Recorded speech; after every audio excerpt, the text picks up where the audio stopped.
Roofing and Gutters. Complete Exteriors Roofing and Gutters in Pearl wants to help you determine who to use when you are seeking roof repair or work on your gutters.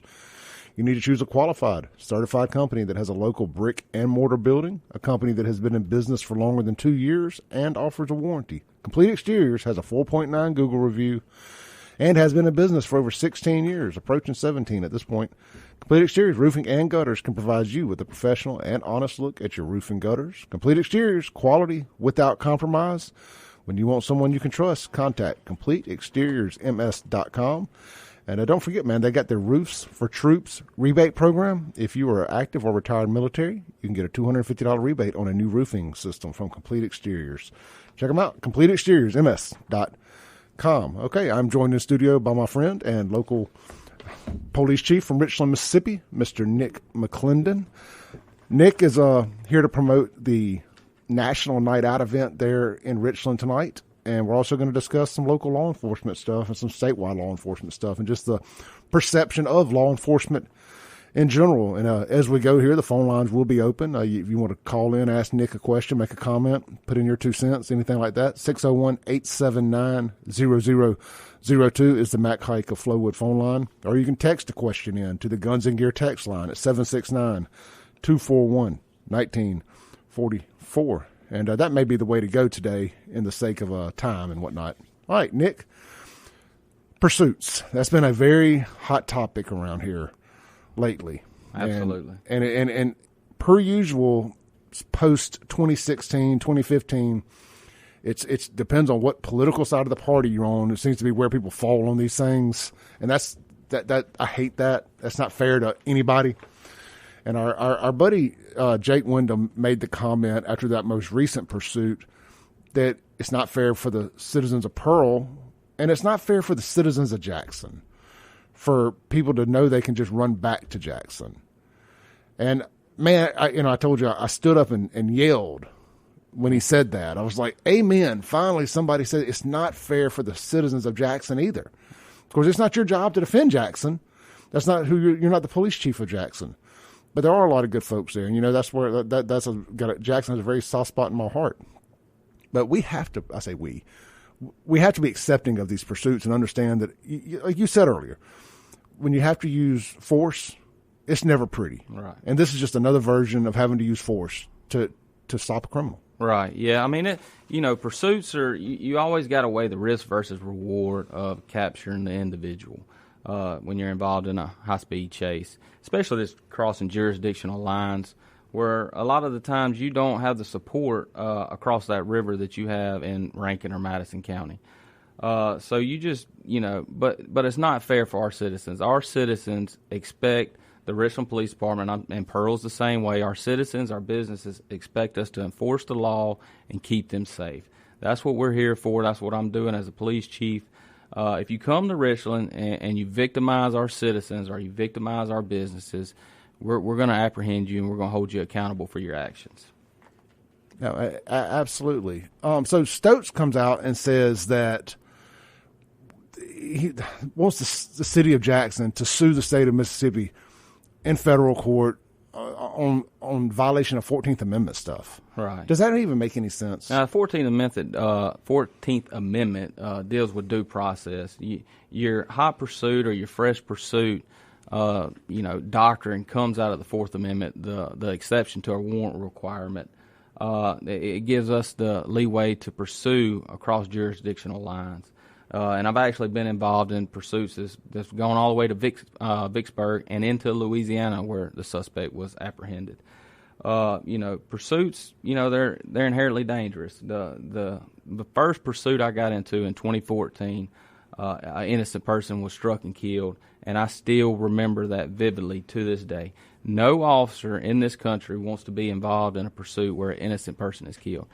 But, it's one of the things with the job. Much like walking up to a car in the middle of the night and a guy pulling a gun on you. You never want to take somebody's life or be involved in a situation like that, but our training dictates what actions we take.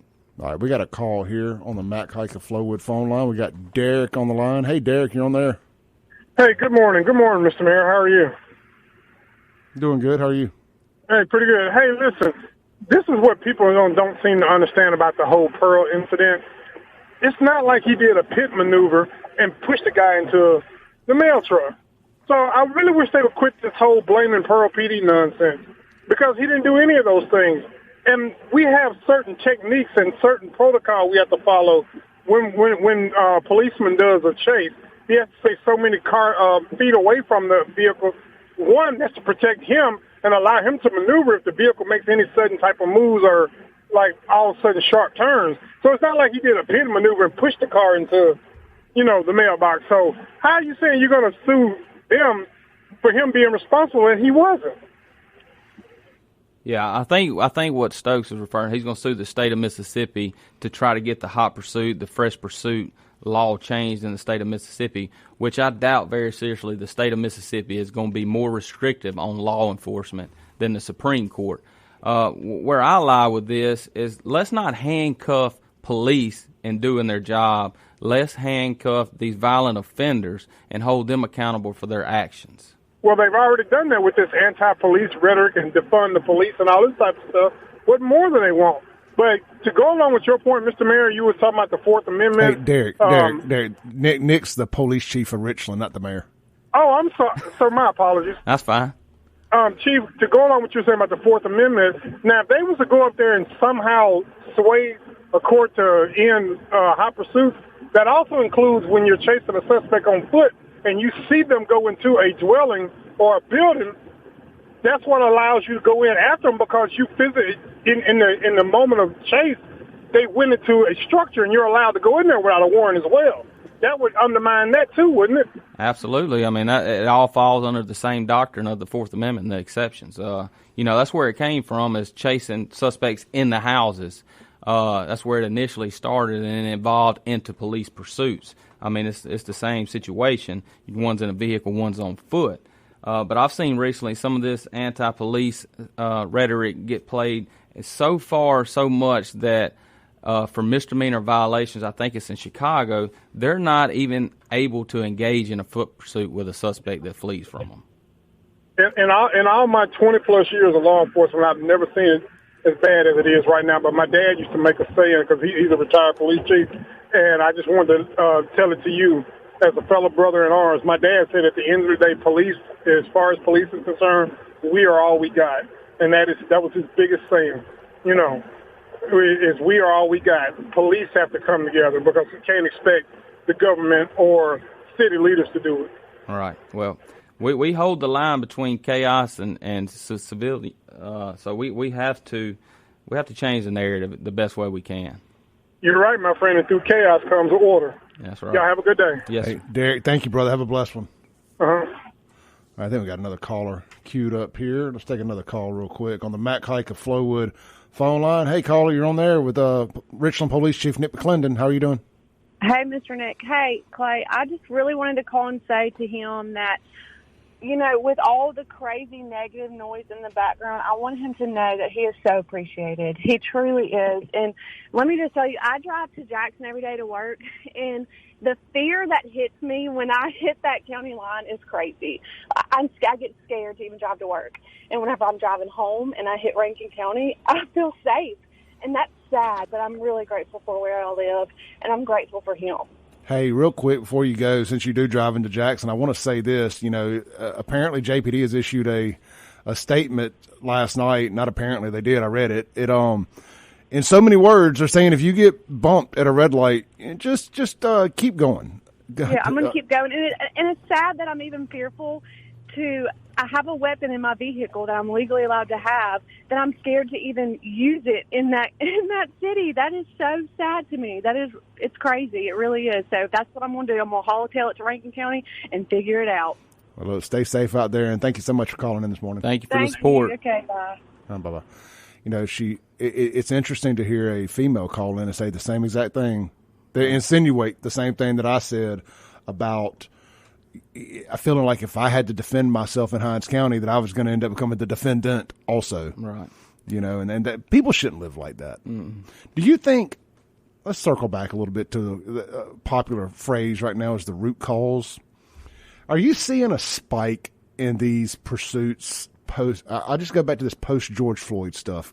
Are you seeing a spike in this just really, really high anxiety high anxiety traffic stops like post George Floyd. Does that make sense? Yeah, well, I don't think it's post George Floyd. I think it's post Ferguson. And through my research, getting my master's degree, and they call it the post Ferguson era of law enforcement, which is this narrative that's been broadcast out. But I don't think that started the pursuits. We've always had police pursuits, but I think the rise in police pursuits was around 2014 with the passage of House Bill 585. Now, House Bill 585 was a disaster for law enforcement. They changed the amount of felony shoplifting from 500 to 1,000 and reduced the amount of incarceration time for convicted criminals from 85 to 25% for non-habitual offenders. As a result, shoplifting and pursuits increased as the state of Mississippi enjoyed budget relief in the name of prison reform.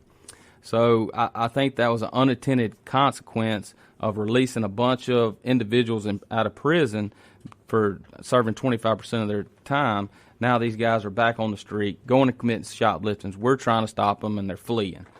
So I think that had a big deal to increase the police pursuits with House Bill 585. All right, we have got a couple callers on the line, but I want to ask a question real quick. One of the quick things that people love to say during these pursuits, and especially when something ends in tragedy like what happened in Jackson last week, is they're chasing misdemeanors. Do the numbers bear that out when you get these people finally stopped and arrested? Obviously, the pursuit turns into a felony, so it's no longer a misdemeanor. But the initial calls, whether it had been speeding, expired tag, whatever, and these numbers may not exist, but how often when you get these people stopped, were there drugs, illegal guns, all that type of stuff in the cars? Often. I'd say a majority of the time. I've never looked at the statistics of it, but through my personal experience from 2004 on, very, very often we would chase somebody for, shoplifting or expired tax, suspended license, whatever. And upon catching them, we learned that the vehicle was stolen, or they had guns in the car and they weren't allowed to possess them, or they had drugs in the car. The only ones that are consistently just running for a traffic violation are individuals on motorcycles. And we know that pretty much in law enforcement. Occasionally we'll get somebody that's delivering drugs on a motorcycle, they run. But they run on motorcycles because they think they can just get away easy and not have to get the ticket. But if they're in a vehicle, there's usually underlying motives of them fleeing from the police. It's just not a $120 traffic ticket. Yeah, look, I don't want to give criminals too much credit for being extremely smart. But one thing that I know, having been a former screw-up, is if I'm not doing anything wrong and there's not a chance of going to jail for longer and just getting a ticket, I'm going to just pull over. Now, I've never ran in a situation. One of the reasons I guess I can be here now. I never ran, but if somebody is stupid enough or feels in danger enough to decide to run when they see the blue lights, there's a reason they're running other than they don't want an expired tag or a speeding ticket. Absolutely. I mean, there's been numerous times we've chased individuals, and at the time, all we knew is, hey, they ran. We don't know why. We tried to stop them for expired tag, and 2 days later we get a call, hey, they were involved in a home invasion, out in Scott County. That's why they ran. So just because you don't determine that night why they ran, don't mean they didn't do something that night. Yeah. They just hadn't been. In the back of their mind, they're like, oh, no, they know I broke in the house. Yep. Whether you may not even know yet or not, but that's the trigger point. All right, let's take a call real quick before we got to take this break. On the Matt Clake of Flowwood phone line. Hey, caller, you're on there. Hold on. We got something. Our lines are a little crossed there. Hey, hey, Sylvia, you're on there. Oh, this is Sylvia. I just said, how are you guys doing this morning? We're doing great. How are you? Thank you for calling in. I figured you would today. I'm doing well, too. I just wanted to tell the chief that he brought up the Michael Brown incident. When that took place, I decided, because the officer was really physically harmed and had his eye socket was almost his eye was almost taken out of his eye socket through this encounter he had with him. However, when that incident took place, I said, Lord, the men and women in blue need support because our society is treating them like they're the plague. And I said, I need to do something that truly means that they are appreciated. Now, I hand out cards telling the law enforcement individuals, thank you for serving in law enforcement. And there's other things on there, too. I have a Bible verse and stuff like that. But I really appreciate law enforcement. I would not want to live anywhere where they cannot do a pursuit of someone who is breaking the law. And I do feel that Pearl Police did the right thing. I'm glad that the chief of police backed his police officers, and I'm glad that the mayor stood out and called Chukwueze Lumumba, or however you say his name, that spineless racist, out on how he felt, because I see people feeling, I see that when they leave these places, Rankin County or Madison County, they just go crazy, especially when they're driving. But I just want to say thank you, sir, for serving in law enforcement. Hey, Sylvia, before you hang up, Nick, can I tell this story real quick? Absolutely. Nick reached out to me a couple of weeks ago, and he said, what's Miss Sylvia's number? And I told him the last 4 digits of your number, and it ended up not being you, but they had got a voicemail or a phone call just calling them to thank them for what they do and tell them they were doing a good job and stuff. And the first person he thought it might have been was you, Miss Sylvia. It ended up being somebody different, but you were top of mind, and that is your reputation around here. So just know that. Yeah, thank you for the support. Well, I appreciate that, and you're going to give me the big head here, but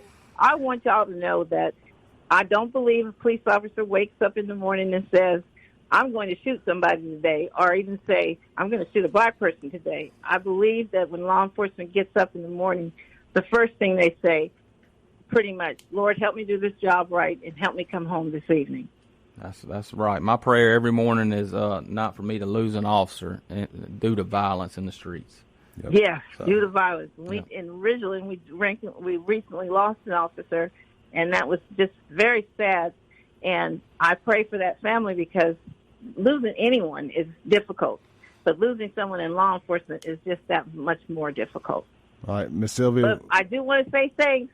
Thank and that's you. all I wanted to say. Have a blessed one. Thank you, Miss Sylvia. Let's take one more call before we go to break here. Hey, caller, you're on the air. Now, you the police chief of Richland or Ridgeland? Richland on 49. Okay. Now, I got a question for you. Yes. This whole deal with this guy being killed, what ticks me off about it was a young guy with a family, and they chased him over wherever it was. Do y'all have a hard problem getting JPD if y'all do a call ahead to set up a roadblock or something like that to stop this? Well, roadblocks in a pursuit are unconstitutional. It's considered deadly force because you're actually seizing them at that time. And every time we are involved in a police pursuit that enters Jackson, we notify them. They have a lot of good guys over there that are willing to help. A lot of times the leadership over there tells them we're not getting involved. So it's kind of a mixed bag. If an officer sees us, and a lot of times they'll help us unbeknownst to their supervisor. But that's one of the problems we encounter. Even if you don't want to be involved in a pursuit, you can block intersections, you can slow traffic down to try to keep the community safe during one of these incidents. Okay, one more thing and I'll let you go. And Clay, I want you to do your homework on this. How many cops have came and gone since Jake Wyndham's has been the mayor of Pearl? I'll just ask Jake. Do you know? No, no clue. Over 100. There are 3 that were there when he started. 3. Oh, we will. I will. We'll have Jake. Y'all have a good day. We'll have Jake on the show soon, and we'll ask him about that. Appreciate it, brother. Thank you.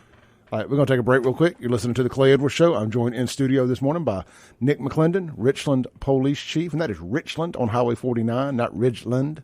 And we'll be right back on 103. Thanks for listening. Tune in tomorrow at 7 a.m. as the Clay Edwards Show discusses all that is going on in and around the city of Jackson. This concludes our broadcast day. Right here on 103.9 WYAB.